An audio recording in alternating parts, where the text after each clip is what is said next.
Salve, salve pessoal, Fagundes com mais um vídeo para vocês. Vídeo com interações. Pois é, né? No vídeo passado, o Rodrigo Vieira deixou uma sugestão de vídeo. A gente falou que já fazia esse tipo de vídeo, só que é a primeira vez que a gente faz esse formato, pedindo perguntas lá no Insta. Então, assim, aproveitando que essa semana não tem jogo do Barça, um videozinho com interação, respondendo as perguntas de vocês aí do Insta, né, Giovanni? E aí, qual é a boa? Fala pessoal, Giovanni falando. Cara, a gente espera que no próximo vídeo tenham mais perguntas, tenham mais pessoas perguntando. O resultado foi legal, a gente gostou das perguntas, a gente vai trazer aqui, escolhemos algumas, espero que vocês gostem, mas já deixa um like aí, foi um vídeo que foi pedido aí de um dos inscritos, a gente espera que ele dê outras sugestões, vocês deem também. Deixa um like no vídeo, se inscreve no canal, ativa o sininho, roda a vinheta.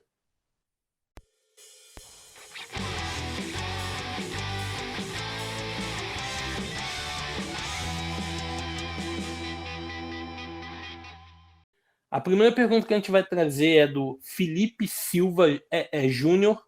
Ele bota assim: vocês acham que no ano que vem o Barça terá alguma dificuldade por não jogar no Camp Nou? Rapaz, é verdade, né? O Camp Nou vai entrar em reforma, o Barcelona vai jogar no Estádio Olímpico Luiz Companys, né? Eu acho que é assim que fala o nome do estádio. Capacidade para 54 mil pessoas. 54. O Camp Nou tem capacidade para 98 mil pessoas. Então, assim, na verdade, o Camp Nou, a gente sabe, né, que nunca foi um caldeirão, né? Nunca foi aquele estádio pulsante. Agora a gente tem a grada animação ali e tal, aquele pessoal que faz um barulho. E eu gostaria muito de saber como vai ser essa barulheira, esse tanto de torcedor de verdade no estádio menor, tendo mais torcedor, assim, raiz do que visitante. Talvez seja até interessante, né? Criar um caldeirão novo, né, Giovanni? Eu não sei se vai afetar negativamente, não. Pode ser até legal. Eu também acho que pode ser interessante porque vai limitar o número de Não estou falando da questão visitantes financeira aqui, esporádicos. né? Porque, né? Financeiramente a gente perde, mas a gente diminui um pouco o número de visitantes esporádicos. Provavelmente o estádio vai ter lotação máxima, porque nos jogos dessa temporada que a gente está tendo uma lotação menor, a gente está tendo mais de 65, 70 mil pessoas por jogo.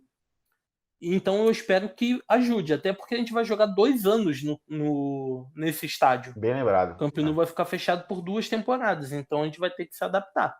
Próxima pergunta do O Felipe Silva, né? Eu acho que é Felipe, ele é abreviação, eu acho que é O Felipe Silva, né?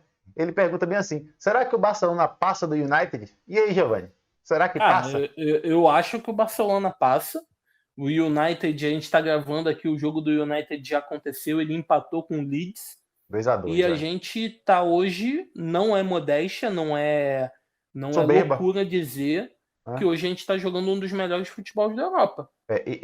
Eu também acho que se a gente chegar jogando o futebol que a gente está jogando, jogar desse jeito, assim, se a gente apresentar o nosso melhor futebol, não é soberbo isso que a gente está falando, eu acho que a gente tem capacidade de eliminar qualquer time hoje em dia, mas tem tudo para ser um jogaço, né?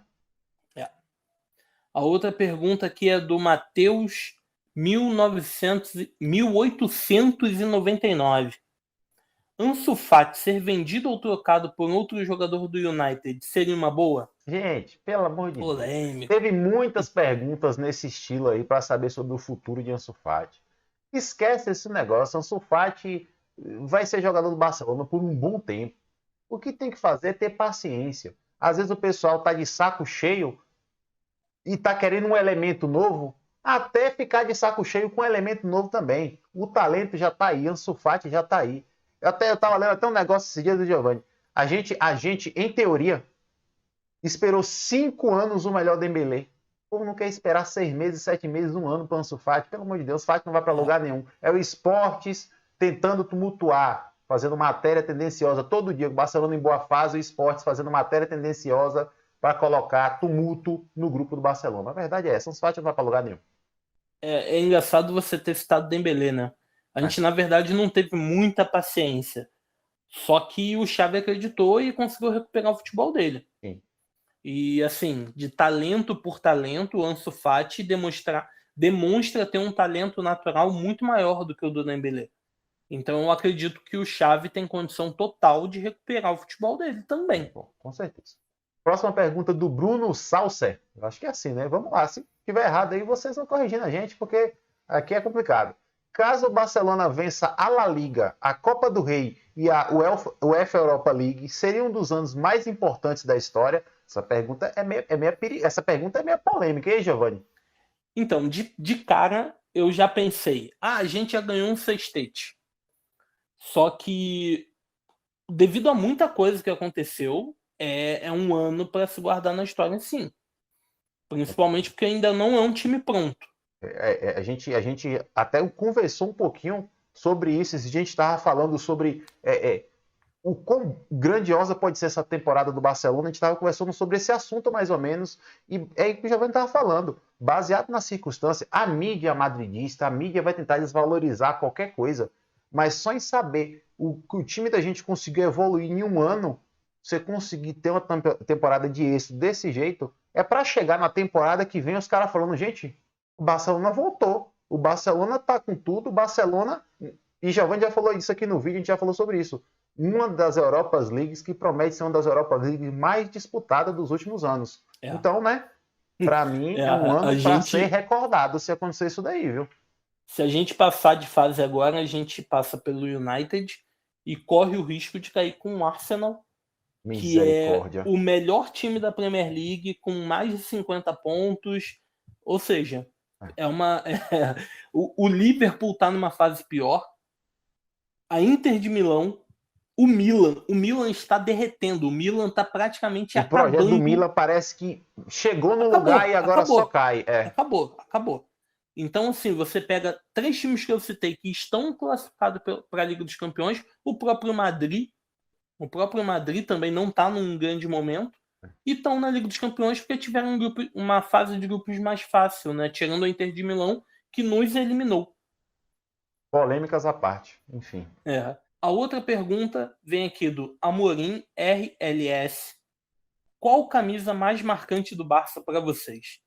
Olha, velho, é assim, para mim, a camisa da temporada 8-9, a temporada do primeiro ano de Pepe, principalmente a camisa, o modelo Champions League, né? Porque a camisa tinha dois formatos, o formato listrado, cortado no meio para os outros campeonatos, e na Champions League ela tinha um fundo todo azul. Vocês estão vendo a imagem aí na tela.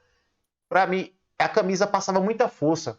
Quando o Barcelona botava essa camisa, tocava o hino da Champions, a cabeça sua já esperava um show, e o show vinha. Então é uma coisa assim, essa camisa mexe comigo, esse modelo Champions, de uma forma absurda, e junto com aquela temporada, o cara tem memória afetiva, eu realmente sou apaixonado por essa camisa modo Champions. E você, Giovanni, qual é a tua, velho? Então, eu amo essa camisa 09 também. Eu amo. De cara vem essa camisa na minha cabeça. Só que para não deixar a mesma resposta, eu vou para minha segunda camisa favorita do Barcelona, que se alguém encontrar alguém vendendo num preço justo, me indiquem, porque eu quero esta camisa, que é o terceiro uniforme da temporada 04/05. Eu amo essa camisa. É uma das camisas mais lindas que eu já vi. Eu tenho um amigo na época de escola que tinha essa camisa e eu queria roubar na cara de pau essa camisa dele. Aquela camisa cinza linda, né, velho? Gustavo, se você estiver vendo esse vídeo e ainda tiver essa camisa, me dá essa camisa que eu quero pra mim, porque essa camisa é linda. Eu amo essa camisa demais. E lembranças boas, né? O gol da sambadinha do Ronaldinho Gaúcho, apesar da gente ter perdido o jogo pro Chelsea, com essa camisa. Cara, vocês estão vendo a imagem aí, essa camisa linda demais. Né? Próxima pergunta do Enzo Fogagnolo. Não é assim que fala, tá? Não é assim. Eu de antemão já digo para vocês que não é assim que fala, mas vamos lá. Quando começaram a torcer pro Barça e qual foi o motivo? A gente já falou até sobre isso aqui, né, Giovanni? Vamos relembrar o pessoal aí, o pessoal que chegou recentemente, né, velho? O primeiro cara assim, que eu fui muito fã no futebol, primeiro cara, foi o Riquelme. Assim, eu nunca gostei de futebol argentino, tá? Do campeonato argentino, nunca gostei. Só que eu gostava de ver a Libertadores. E o Riquelme foi o primeiro cara assim, que eu parava para assistir. Quando o Riquelme saiu em 2002, que ele foi pro Barcelona, eu comecei a dar um jeito de assistir os jogos do Barcelona, que na época era muito difícil. Eu tinha que ir pra casa da minha avó para ver, e às vezes não conseguia assistir. E aí eu acabei ficando com o Barcelona, o Riquelme não deu certo, foi embora pro Vila Real, voltou pro Boca, foi viver a vida dele e eu fiquei lá.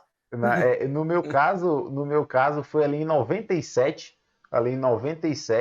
moleque, e um primo meu, Vando, se estiver assistindo o vídeo aqui, viu, já sabe, né?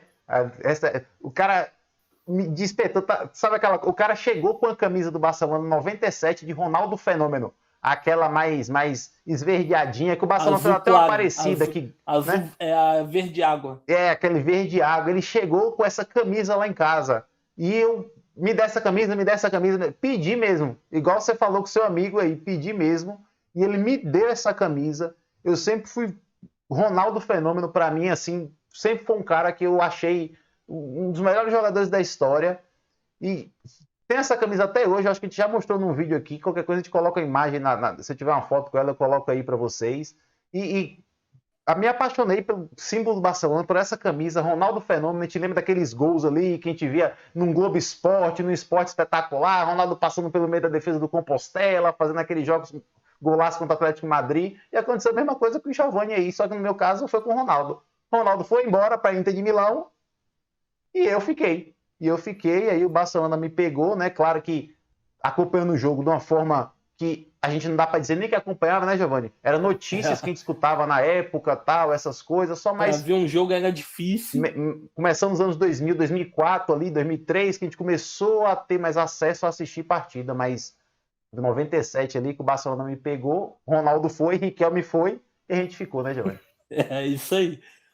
A outra pergunta aqui é do Felipe Silva Júnior novamente. Aí ele bota assim: vocês acham que essa é a melhor zaga que o Barcelona teve desde os tempos de Guardiola? Olha, bicho, rapaz, é assim, quando o time não ganha títulos ainda, é muito assim, difícil a gente colocar no mesmo nível de grupos que venceram coisas. Mas assim, esses jogadores assim, individualmente, quando a gente vê o rendimento dos jogadores, a gente fala, rapaz, se esse grupo de jogadores entrar na história do Barcelona com títulos, é uma coisa para você colocar num topo de lista ali, top 2, top 1, porque realmente a gente já teve defesas históricas, mas o nível que a gente vê desses caras é aquela coisa, Barcelona pode perder tudo, então os caras ficam sem moral. Mas quando a gente olha para o jogo, a gente vê o domínio de espaço que os jogadores têm, é uma coisa que realmente assusta. A gente olhava antigamente, tinha um elo fraco, não era, Giovani? Às vezes, faltava uma altura para esse. Esse lateral aqui é muito ofensivo, não defende. Esse cara não é muito bom com a bola no pé. Mas funcionava muito bem. A gente olha para essa defesa e a gente fala, rapaz, do nada esses caras juntou aí, a gente fala, nossa senhora, individualmente, a gente hoje tem uma zaga de respeito a nível Europa. Assim, eu vejo o Bayern de Munique com um esquema defensivo mais forte. Sim. Ali, os jogadores maduros, jogadores bons. E eu não consigo ver hoje uma outra linha de defesa completa tão boa. Realmente. Tu pode pegar um jogador aqui de um time específico que é melhor do que A ou B, mas a dupla de zaga dele juntos, não assim, Os quatro é difícil. Os quatro é difícil. E é o que você falou. Talvez ainda não seja um time histórico, uma defesa histórica, porque a gente ainda não tem títulos. Mas, Christensen veio de graça, Baldé é da base, Araújo, a gente contratou ele do Uruguai ainda para jogar na base, então é um jogador formado em La Masia, e Koundé só que foi uma contratação, e detalhe, foi um jogador que optou em jogar pelo Barcelona. Ele teve proposta do Chelsea e optou o nosso time. Então, assim, o custo com essa linha de defesa foi 50 milhões. Acabou. Próxima pergunta do Wolf Knight 100. Vocês acham que Alex Collado poderia ser uma boa opção na próxima temporada? Collado está emprestado, né, Giovani? E aí, o que você acha, velho? Cara, é difícil. É difícil dizer porque, infelizmente, o Collado nunca teve minutos no Barcelona, nunca conseguiu render o que era esperado nos poucos minutos que teve. Então, dizer que ele vai ser útil é um pouco complicado. E assim, velho, a gente vê o jogo de Collado, a gente vê ele com a técnica legal, com um passe legal, mas a gente vê ele um cara mais associativo do que um cara de romper espaço tal. E às vezes, eu sei que ele joga por dentro, é um cara que é muito polivalente, joga nas costas do atacante, joga de meio campo, joga de ponta, mas a maioria das vezes que eu vejo ele jogando numa posição que às vezes o time do Barcelona precisa de jogadores mais desequilibrantes no 1 para 1 ali. Então talvez não seja uma boa opção, mas nunca se sabe, né, velho? Eu acho que a polivalência do Coalhado acaba atrapalhando um pouco ele, porque ele não é tão rápido para ser um ponta, ele não é tão técnico, não técnico, mas ele não é aquele cara do passe de desmarcação para ser um meio-campo, um meia construtor, e ele não é um cara marcador. Então, assim, ele acaba ficando devendo um pouco em tudo, na minha opinião. A próxima pergunta é da conta secundária Gui, que tá com 4, sei lá o quê. Aí bota aqui. Na próxima Champions é obrigação chegar fase de grupo, oitavas, quartas, etc. Rapaz, essa exigência na fase de grupo, não, essa exigência na competição europeia é um negócio que todo time grande vai ter. Vai ter. Mas o que eu não gosto de associar é assim, é a fracasso. É a fracasso, se acontecer algo extraordinário, né? A gente está vendo como está competitiva a competição europeia. O Barcelona, que está ainda em construção, caiu num grupo complicadíssimo, e se o time não tem uma base sólida, baseado em presidente, diretor, treinador, não tem um trabalho associado, é capaz da pressão de fora cortar um trabalho que está sendo feito. Eu acho que o Barcelona tem capacidade, até na próxima temporada, de ir muito longe na Champions. Muito longe. Muito longe, eu digo no mínimo quartas, semi e tal. Mas assim, mas tudo vai depender também de sorte e os encaixes, né, Giovanni? Às vezes um jogo não funciona, um vacilo, tá fora, tal, mas o trabalho tá sendo feito, né, velho? Eu também vou para essa linha da obrigação ser um pouco complicada. Eu acho que com o elenco que a gente tem na próxima temporada, com jogadores um pouco mais experientes e mais maduros, Sim. Eu acho pouco provável que a gente não bata pelo menos as quartas de final. Eu acho pouquíssimo Um provável, tá? sorteio da morte, né? Pode atrapalhar, né? Mas a gente tem que analisar cada situação individualmente falando. O nosso elenco pode ser X. O que aconteceu? Foi um jogador que cometeu um erro, foi expulso no primeiro tempo no jogo da ida. Então a gente jogou o jogo inteiro com um jogador a menos. Aí não pode contar com ele pro jogo da volta. Já entra um cara que não tem tanto ritmo, que não tem a mesma técnica. Então, assim, 1000 coisas podem acontecer e isso tem que ser levado em consideração quando acontecer. Próxima pergunta do Marcelo Ferreira da Silva. Ele pergunta bem assim: qual é a formação ideal para o Barcelona? Cara, então, essa questão da formação é um pouco complicada. A formação pode mudar ao decorrer da partida. Hoje, eu acho que o ideal, a estrutura do Barcelona hoje ideal é jogar com um double pivot, 2 meio-campos, com um Gavi fazendo falso ponta, mas é a estrutura que a gente tem hoje. E assim, uma coisa que tem que ficar bem clara, acho que a gente até já falou sobre isso aqui, a formação que a transmissão dá, que a La Liga dá, que a UEFA dá, em jogo, o time muda muito, gente. O planejamento tático do time varia muito durante a partida. Tem hora que o Barcelona fica com linha de 3, Valdés sobe, fica linha de 3 ali, tem hora que muda para 4-3-3 e tal. Então, assim, o que importa, tem até um corte de Cruyff falando sobre isso. O que importa é a ideia de jogo. Como vai ser o funcionamento, quem pode fazer, e Cruyff está até analisando o posicionamento de Ronaldinho. O jornalista pergunta para ele, Giovanni, você jogaria Ronaldinho mais por dentro, aqui próximo do atacante, ou ele de ponta esquerda? Pensando como estático o jogo tem que ser. E Cruyff fala, não, depende. A zona do meio campo está povoada, deixa ele solto do lado de lá, tá entendendo? O time joga só com um volante, coloca ele aqui, que ele vai ganhar o duelo individual. Então depende muito da situação. Esse negócio de esquema tático, se você pegar esquema tático, é para ficar mais fácil para os nossos olhos na transmissão. Mas em jogo o time varia muito, então né, velho? Barcelona esse ano jogou com uma linha com 2-3-5. 2-3-5. A gente jogou com 2-3-5, só com Araújo e Christensen atrás do meio campo, o resto da frente todo mundo se movimentando. É isso. Então vai mudar. Mais uma pergunta aqui, que é do Rodri_VSM. Quanto tempo vocês se conhecem e como se conheceram? A gente até puxou da memória, que parece que tem 30 anos, né? Mas a gente até puxou da memória e a gente chegou à conclusão que foi ali em 2014, né? A temporada 2014-2015 do Trio MSN, que a gente se conheceu num grupo de WhatsApp do Barcelona. Aqui você conhece esses grupos de WhatsApp que vocês vão para o trabalho, quando voltam em casa, chega na hora de almoço e vai olhar, tem 3.000 mensagens. Você está entendendo esses grupos? Pois é, a gente se conheceu nesse grupo e aí a gente viu que a gente começava a falar e aí sempre ele respondia, sempre eu respondia. A gente viu que começou a ter um pensamento parecido. Tinha até outro cara que andava com a gente também, o Márcio, entendeu? E a gente começou a conversar, tanto que para nossas mensagens não se atropelarem ali, a gente fez um grupo só a gente, né, Giovanni, para poder trocar ideia. E aí foi, Acabou aí parece que já tem 40 anos, né, velho? Acabou que ficou num grupo eu, você, o Márcio e o Matheus. O herói Matheus, que visitava o Camp Nou direto, enchia a gente de orgulho. Todo ano visitava foto o Camp Nou na grada animação, era nosso herói Matheus, E aí acabou que o Matheus sumiu, Márcio teve filho, sumiu também. E aí a gente começou a conversar e trocar ideia. E a gente sempre teve a ideia de montar um projeto juntos para falar do Barcelona. E aí esse ano saiu do papel. É verdade, é verdade. Esse ano não, viu?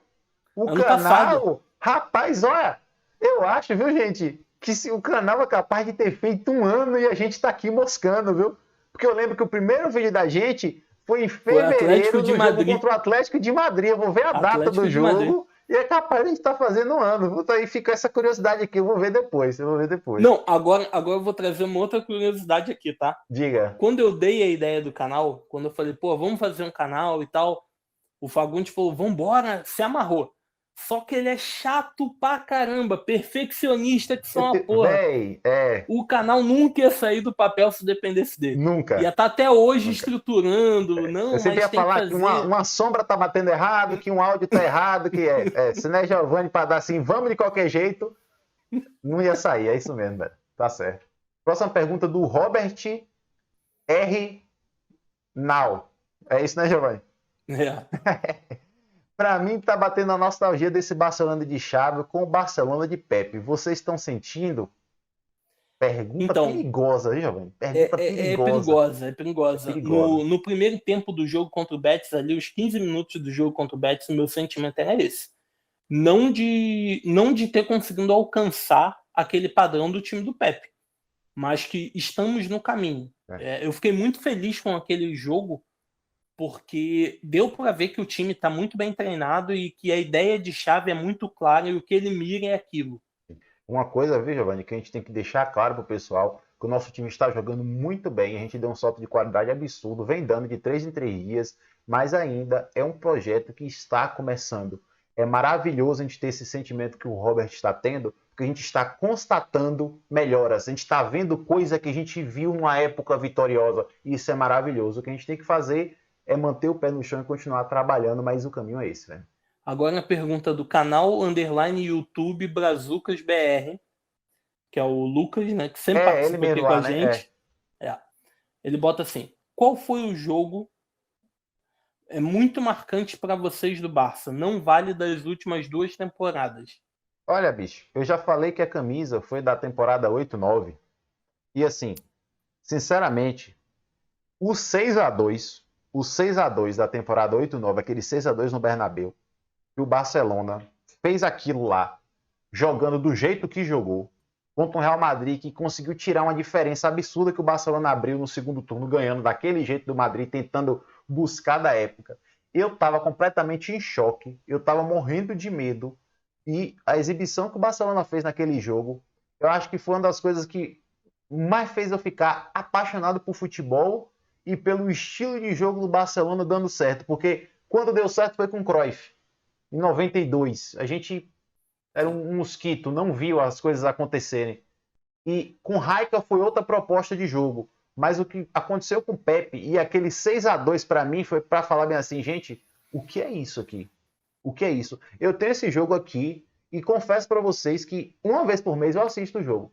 Nem que ele fique numa telinha aqui no monitor do lado e eu escutando a narração e vendo os lances. Porque, para mim, tá ligado aquele filme que é o filme predileto que você assiste 500 vezes? Esse 6-2 para mim foi nossa, eu me emociono com aquilo ali. O meu, eu tenho 3 jogos assim que são muito marcantes. Eu sei que o Fagundes teria muito mais. Eu escolhi um mesmo ali, para não. Um é Arsenal e Barcelona, gol do Belletti. Nossa, cara, esse daí tá no meu também, viu?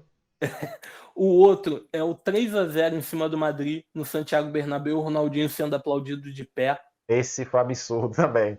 Mas a final contra o United de 2011, para mim é muito marcante, porque foi a primeira viagem que eu fiz com a minha namorada, que hoje é minha esposa. Primeira viagem que eu fiz com ela para fora do Rio de Janeiro. A gente estava em Salvador. E aí eu vi o Vasco ser campeão da Copa do Brasil no hotel. Eu estava no hotel. Só que o meu voo era num horário que eu não ia ter como assistir o jogo no hotel. Que trágico, senão eu ia perder o avião. Então eu convenci a minha esposa, que na época detestava futebol, a sair cedo do hotel, que a gente estava em Salvador, e ir para o aeroporto. Então ela ficou, enquanto eu estava em pé, vendo o jogo do Barcelona, final da Liga dos Campeões, ela estava sentada com todas as malas esperando o avião, que ainda ia ser tipo 1 hora depois do jogo. Então ela estava revoltadíssima e eu em pé vendo o jogo no Bob's. Eu lembro até hoje, esse jogo para mim é muito marcante. Aí foi uma final, foi absurdo. A gente ficou nervoso na hora. Quando assiste de novo, você fala, era impossível perder esse jogo. Impossível perder esse jogo. E a última pergunta do Matheus, 1899. Rapaz, o Matheus, eu acho que o Matheus já teve por aí. O Matheus, mito das perguntas, viu? Mito das perguntas. A gente ainda teve várias perguntas, pessoal, só que a gente selecionou umas assim pro vídeo também, que vocês estão vendo que tá ficando grande aí, mas, né, vamos lá. Pergunta do Matheus. Essa pergunta do Matheus aqui é boa, viu, Giovanni? Essa pergunta aqui é boa. Se vocês pudessem escolher qualquer jogador de futebol do futebol europeu para o Barça, qual seria? Ó a pergunta, ó, tá vendo? Essa pergunta aqui, cuidado. Essa pergunta aí, o cara aí dá é uma punk. de fifeiro, é 2 palitos, viu? Essa pergunta aí é punk. Bem, assim, eu gosto muito do nosso elenco atual. Eu gosto muito. Eu sei que se a gente for ver assim, tem jogadores mais prontos. Você, por exemplo, falar que hoje o Gavi é melhor meio-campo do mundo, não é. Só que eu não trocaria o Gavi por nenhum meio-campo. Eu gosto dele, eu sei que ele tem margem para melhorar. Então, hoje, olhando para o nosso elenco, eu traria ou um atacante ou um volante para já pensando em Lewandowski e Busquets, que são os jogadores mais velhos. Sim. Não, eu penso igual a Giovanni nisso daí. Também penso que as posições aí que o Barcelona poderia se reforçar. Assim, ainda até falando ainda pela idade dos jogadores, né? Busquets ali, Lewandowski, que entregam muito ainda.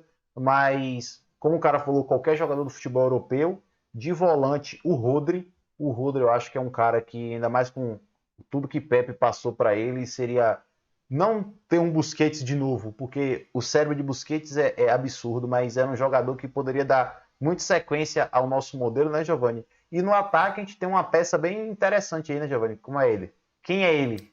É o Osimhen, do Napoli, atacante, né, do Napoli. Atacante interessante, rápido, forte, tem uma técnica apurada. Até no jogo contra a Roma ele meteu um golaço que ele domina na coxa e finaliza na gaveta. Um gol assim, bem difícil. O Osimhen, eu nunca sei falar o nome dele, se é Osimhen ou Osimhen, eu vou com Osimhen aqui. A gente sabe que, como o Giovanni falou, a gente gosta muito do nosso elenco, mas assim, pensando em Lewandowski, em queda de rendimento em outro ano tal, e assim, se pudesse contratar na próxima temporada, esse tipo de coisa assim, eu acho que é um atacante de futebol europeu aí de se escolher bem, marcar uma época, porque é muito completo e tem muita fome de gol, tem muita presença física, muito veloz. Para mim seria um tiro certo, um Eto'o de novo. Claro que não tem aquele trabalho sem bola, mas mesmo assim ainda briga muito. Eu acho que é um nome ideal, porque a gente também não pode vir aqui e falar algo que não faz o menor sentido, tipo Haaland. O Haaland não sairia do Manchester City. Eu sei que o rapaz falou qualquer jogador, mas a gente também não pode ser tão irrealista, né, velho, né? Exato, tipo Mbappé. Trazer Mbappé para ser o cara do Barcelona. São coisas que não fazem o menor sentido. É. Assim, a gente sabe que o City está passando por um problema, mas isso ainda vai passar muita água debaixo desse rio. É. Então a gente optou por um jogador que faz sentido estar num time de um escalão um pouco menor, apesar do Napoli ser muito competitivo, seria um jogador que seria bem interessante mesmo. Mas é isso, pessoal. Espero que vocês tenham gostado desse novo formato de vídeo aí com perguntas do Insta. Tá vendo que o vídeo ficou de um tamanho maior aí, então a gente espera que vocês gostem, que tenham paciência para assistir aqui, porque a gente está fazendo aqui para entreter vocês e compartilhar um pouquinho das nossas experiências, assim como torcedor, para vocês conhecerem mais a gente também, né, Giovanni? A gente gostou bastante, é uma ideia diferente. É sempre bom responder perguntas, até as perguntas de como se conheceram. Foi bem legal. Relembrar algumas coisas também foi bem legal. A gente espera fazer isso mais vezes, espero que mais pessoas deixem suas perguntas lá. É isso. Espero que vocês tenham gostado do vídeo. Se gostaram, curte aí, se inscreve no canal, segue a gente nas redes sociais. Visca Barça! Valeu, pessoal. Até o próximo vídeo. Tchau, tchau.